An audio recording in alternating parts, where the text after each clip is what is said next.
Hi guys and welcome back. Today it's finally time to start planting this little cavescape. To plant the cavescape, I'm going to be using plants I already have. So this tank is full to the brim. It needs a massive trimming session. So I'm going to take a few plants from this tank.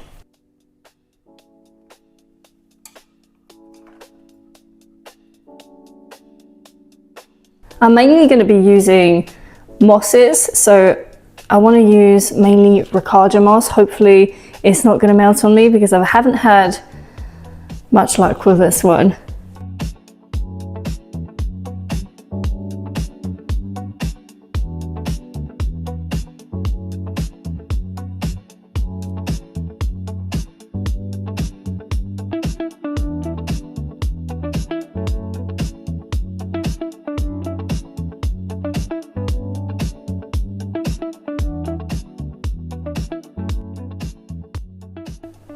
So I'm going to start off with this much because a little does go a long way. The rest of the plants I'm going to trim back and take later so then they don't dry out.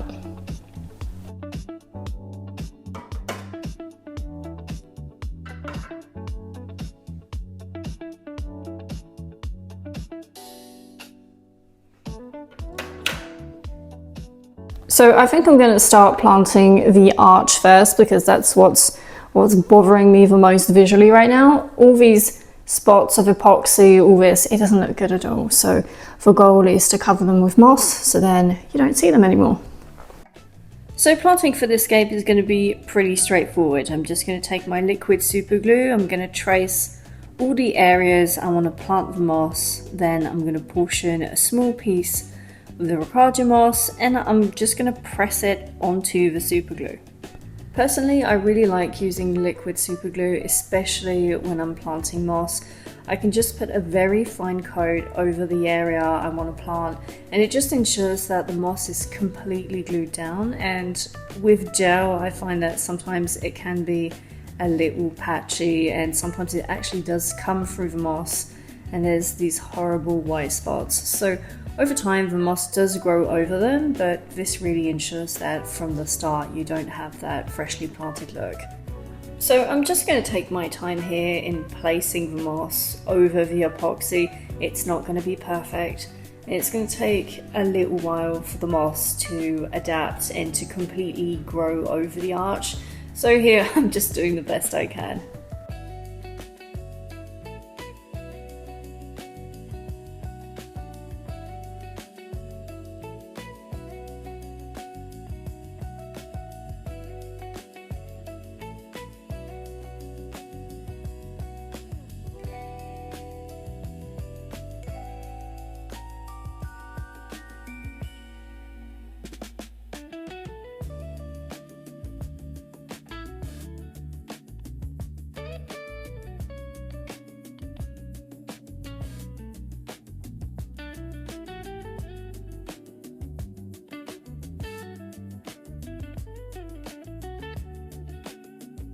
This is where the tweezers really come in handy in some of these tight spots. I just really use it to press the moss into the super glue.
Oh my god. This is what happens when you have moss in your tanks. Like it just gets everywhere. So now that all the moss has been planted, I want to start planting this back section here. So the idea is being inside a cave and looking outwards. That's where most of the vegetation is. It's on the outer sections. So I kind of want some ferns on this outside section. So something that looks like that and is very small is actually Pindaphida. So I'm going to take a few cuttings.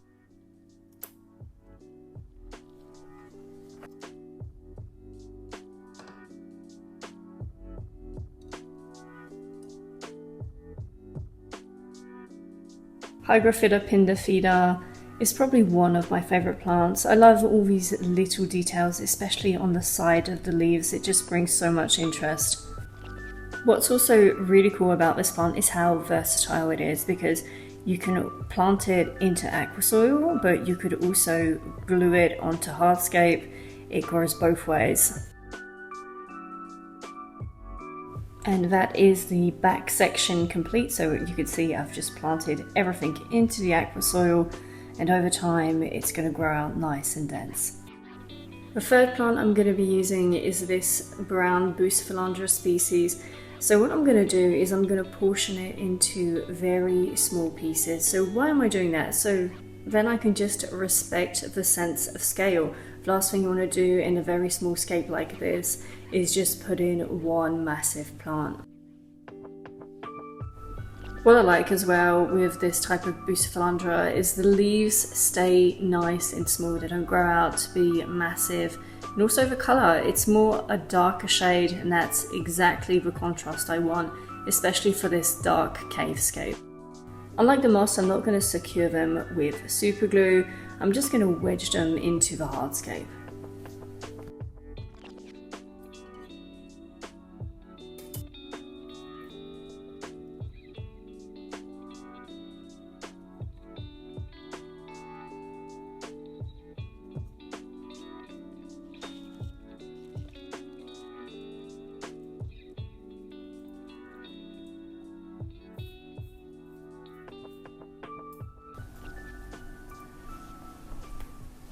Okay, so that was the last of the Bucephalandras. I'm happy with how it's looking. So obviously there's a lot of growing to do here for everything to fill out and to look good, but that will come in time. So I'm going to fill the tank up and see how it looks.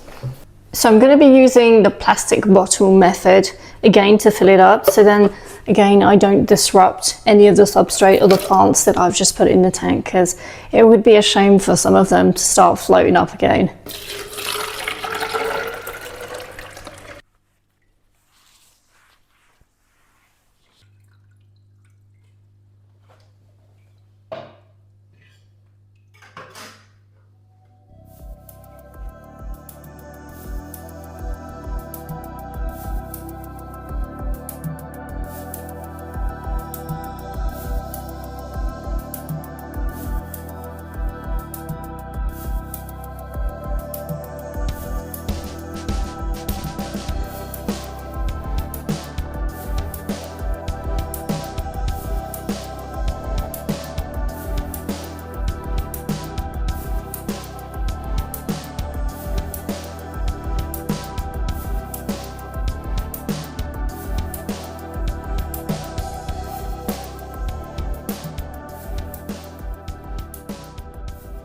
Okay, so the tank is now filled up.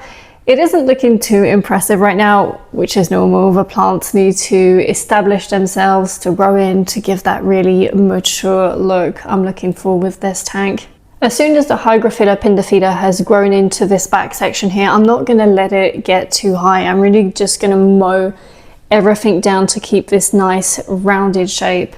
And because there is strong lighting at the back of the tank, they are going to grow even smaller, nice and compact. So that's going to give a very nice look. So let's talk about what I'm going to put in this tank. So because nothing is established yet, I want to give the plants a good month to establish themselves. And once I think that everything is grown in nicely, the tank is stable also, I'm going to be adding a small group of shrimp to this tank, because it isn't big enough to put fish in here. It's not the best size, it is too small. So guys, I hope you enjoyed this planting video, and I will see you very soon for an update on this tank.